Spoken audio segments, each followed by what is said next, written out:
bonjour. Je suis Anita Bréget, adjointe à l'information et la communication à Amanlis. Donc bienvenue à Amanlis, qui est une petite commune de 1800 habitants à une vingtaine de kilomètres au sud-est de Rennes et qui fait partie de la communauté de communes de Rochauffé Communauté. Alors pour acquérir des prairies humides et en bord de sèche, la commune saisit les opportunités quand elles se présentent. Par exemple, la prairie qui se trouve au Pré-Bellay a été acquise par la commune il y a une petite dizaine d'années. Donc la commune met à disposition les terrains aux éleveurs et une convention de partenariat est signée entre la commune et les éleveurs qui, eux, perçoivent une rémunération. Bonjour, je suis Jean Idiot, conseiller municipal et président de l'association de pêche La Gaule d'Amanlis. La frayère à Brochet, c'était des anciennes lagunes qui étaient à l'abandon depuis de nombreuses années et qui ont été nettoyées, curées et remis en état. Et le syndicat versant de la sèche les a aménagés avec l'aide de La Gaule d'Amanlis et ça fonctionne très bien. Fin janvier, début février, quand il y a des crues au niveau de la sèche, l'eau monte dans la frayère et c'est là que les géniteurs viennent se mettre à l'abri, comme ça, ils ont besoin de calme et il y a des herbes et février-mars, ils se reproduisent et nous après on ferme la frayère pour que le niveau de la ne baisse pas.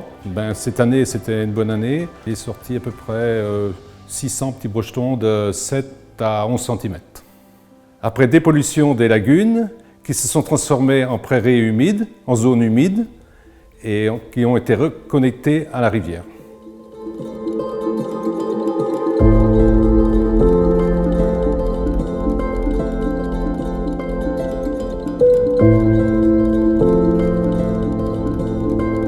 Je m'appelle Maxime Oran, j'ai créé la société Nature Vis qui propose des services d'éco-pâturage et qui travaille en collaboration avec la commune d'Amanlis. Tous les éléments nécessaires ont été installés par la commune d'Amanlis, donc tout ce qui est abri et clôture.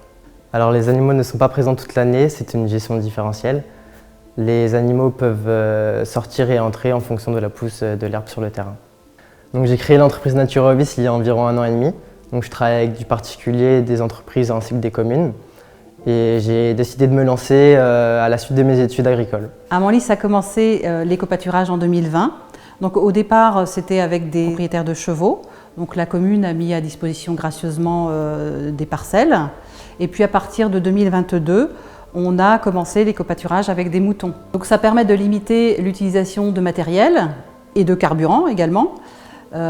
C'est une méthode qui est non agressive en fait, pour l'environnement et puis ça permet à la biodiversité de se développer et l'espace redevient une prairie plutôt qu'un espace avec des herbes qui peuvent monter et être très hautes et donc ça devient un milieu beaucoup plus riche en biodiversité et aussi plus agréable pour la population.